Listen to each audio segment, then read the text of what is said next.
मेरे पास लोगों के सवालात आ रहे हैं ना, उनमें सबसे अहम सवाल आ रहा है जी कि फ्लाइट्स कब चलेंगी, एम्बेसीज चल रही हैं नहीं चल रही हैं, कौन सी एम्बेसी में वीज़ा अप्लाई हो रहा है और कौन सी में नहीं हो रहा है, वो सारी मालूमात।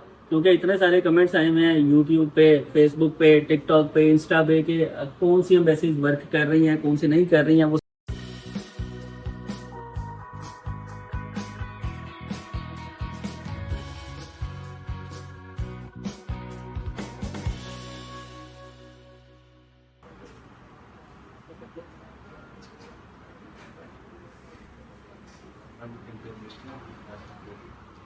अस्सलाम वालेकुम जी। आजकल खबरें ज़्यादा चल रही हैं और खबरों में जंग के हवाले से बहुत ज़्यादा बयानात आ रहे हैं और जंग जल्द ख़त्म होगी या नहीं होगी वो तो ये सामने टीवी पे चल रहा है। लेकिन आजकल जो हमारे पास लोगों के सवालात आ रहे हैं ना, उनमें सबसे अहम सवाल आ रहा है जी कि फ्लाइट्स कब चलेंगी, एम्बेसीज चल रही हैं नहीं चल रही हैं, बंद हैं, कौन सी एम्बेसी में वीज़ा अप्लाई हो रहा है और कौन सी में नहीं हो रहा है, वो सारी मालूमात। क्योंकि इतने सारे कमेंट्स आए हुए हैं यूट्यूब पे, फेसबुक पे, टिकटॉक पे, इंस्टा पे कि कौन सी एम्बेसीज वर्क कर रही हैं कौन सी नहीं कर रही हैं, वो सारी आपको मैं बताता हूँ अंदर जाके और सारे मामला, ताकि आप लोगों को पता लगे कि कहाँ के लिए आपने वीज़ा अप्लाई करना और कहाँ के लिए नहीं करना और ट्रैवल जो है वो कब किया जा सकता है। ये जंगी माहौल चलता रहेगा। आप आदमी आप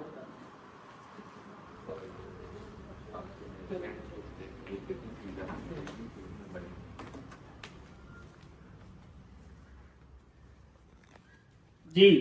तो आजकल चूंकि माहौल जिस किस्म का चल रहा है उसके मुताबिक आप लोगों को खबरें भी जो है वो प्रोवाइड करते हैं। सबसे पहली चीज़ ये कि एयरलाइंस के हवाले से मैंने थोड़ी सी पहले भी एक वीडियो शेयर की थी, अभी अगेन आप लोगों को मैं बता देता हूँ कि डिफरेंट एयरलाइंस जितनी भी है मशरिक वस्ता की थी, यानी मिडिल ईस्ट की एयरलाइंस, जिनमें सबसे अहम एयरलाइन एमिरेट्स थी। उसके अलावा Qatar Airways, Etihad Airways, Kuwait Airways और गल्फ एयर और ओमान एयर, ये सारी बड़ी मेन एयरलाइन है। सऊदी एयरलाइन की बहुत बड़ी मेन एयरलाइन है।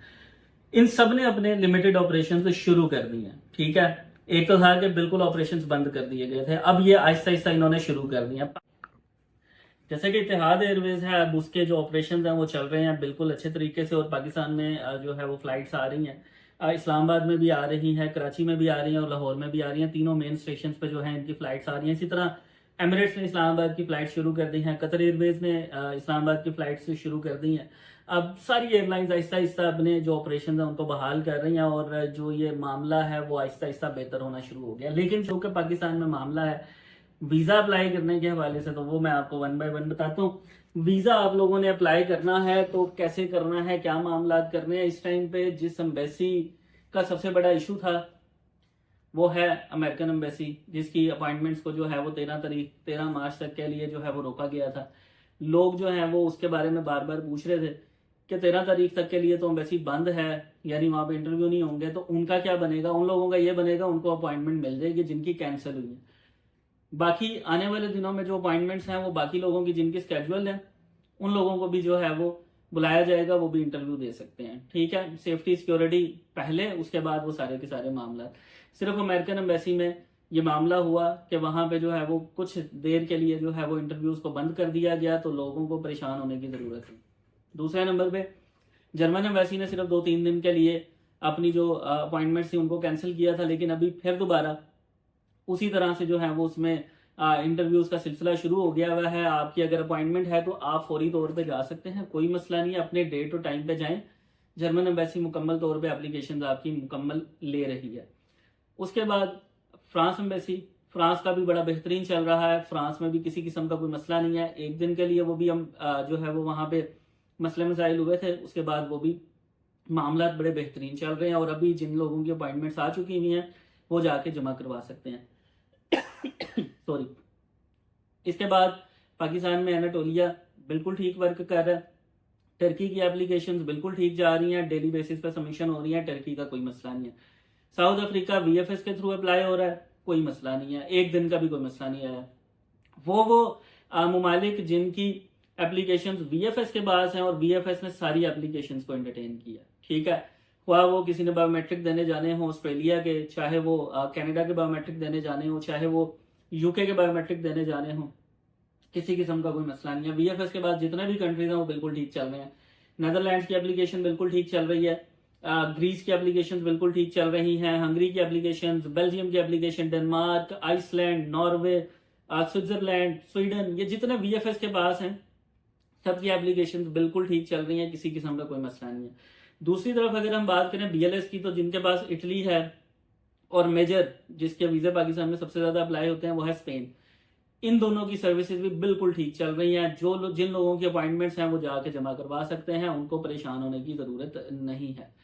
अमेरिकन एक्सप्रेस बिल्कुल ठीक वर्क कर रहा है, जिन लोगों के वेवर के केसेस हैं अमेरिका के लिए वो भी सबमिशन कर ले रहे हैं, अमेरिका की वो सबमिशन भी हो रही है। इसके अलावा अमेरिकन एक्सप्रेस से आपको फ्रांस की अपॉइंटमेंट मिलती है और वो भी बिल्कुल ठीक तरीके से वर्क कर रही है। और जिन एम्बेसीज में डायरेक्ट आप लोग जाते हैं अपनी एप्लीकेशन सबमिट करवाने, जिनमें मोरक्को है, साउथ कोरिया है, इन कंट्रीज का भी जो है वो बिल्कुल ठीक तरीके से अप्लाई हो रहा है और लोग डेली बेसिस पे जा रहे हैं वीजा अप्लाई करने के लिए। गर्ज ये कि तमाम एम्बेसीज पाकिस्तान में बिल्कुल ठीक वर्क कर रही हैं, किसी भी तरह का कोई पैनिक नहीं है, कोई मसला नहीं है। जो जो लोग अपॉइंटमेंट्स ले चुके हैं उन्हीं अपॉइंटमेंट्स के ऊपर वो ट्रैवल करेंगे, वो उन्हीं अपॉइंटमेंट्स पे जाके वो अपने केसेस जमा करवाएंगे, किसी तरह का मसला नहीं है। रही बात जो एयरलाइंस की, और लोगों ने अल्टरनेट रूट्स इख्तियार कर लिए हुए हैं। अब जिन लोगों ने यूके वाली साइड पे जाना है वो पीआईए यूज कर रहे हैं, क्योंकि पीआईए की सर्विसेज बिल्कुल ठीक चल रही हैं। जिन लोगों ने यूरोप जाना है या किसी और मुल्क में भी जाना है वो टर्किश एयरलाइन यूज कर रहे हैं, और टर्किश एयरलाइन में बिल्कुल कोई मसला नहीं चल रहा। टर्किश एयरलाइन A1 बिल्कुल फिट, लाहौर से, कराची से, इस्लामाबाद से, तीनों सेक्टर से बड़ी बेहतरीन चल रही है। इवन के इसकी दो फ्लाइट्स आती हैं लाहौर में, और बाकी स्टेशन पे आप लोग जो है वो इसकी टिकट्स को जो है वो बुक कर सकते हैं। अल्टरनेट और एयरलाइन कौन सी है, अजरबैजान एयरलाइन पे भी आप ट्रैवल कर सकते हैं, थाई एयरवेज पे भी ट्रैवल कर सकते हैं, मलिंदो एयर पे भी आप जो है वो ट्रैवल कर सकते हैं, श्रीलंकन एयरलाइंस पे भी आप ट्रैवल कर सकते हैं। ये एयरलाइंस पाकिस्तान में बिल्कुल ठीक चल रही हैं। उज्बेकिस्तान की एयरलाइन है जो कि लाहौर से ऑपरेट हो रही है, वो भी बिल्कुल ठीक चल रही है।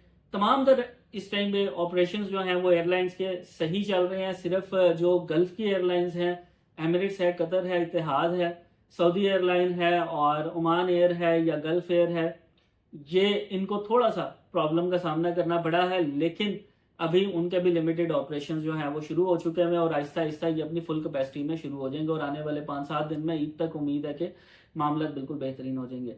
मजीद अगर कोई भी नई अपडेट्स आएंगे हम आपको साथ साथ प्रोवाइड करते रहेंगे, और वो तमाम लोग जो कि हमसे रब्ता करना चाह रहे हैं, हमारा नंबर 0311166076 इस पर रब्ता कर सकते हैं, और हमें फेसबुक पे, टिकटॉक पे, इंस्टाग्राम पे भी हमें जो है वो फॉलो कर सकते हैं। अली बाबा ट्रैवल एडवाइजर।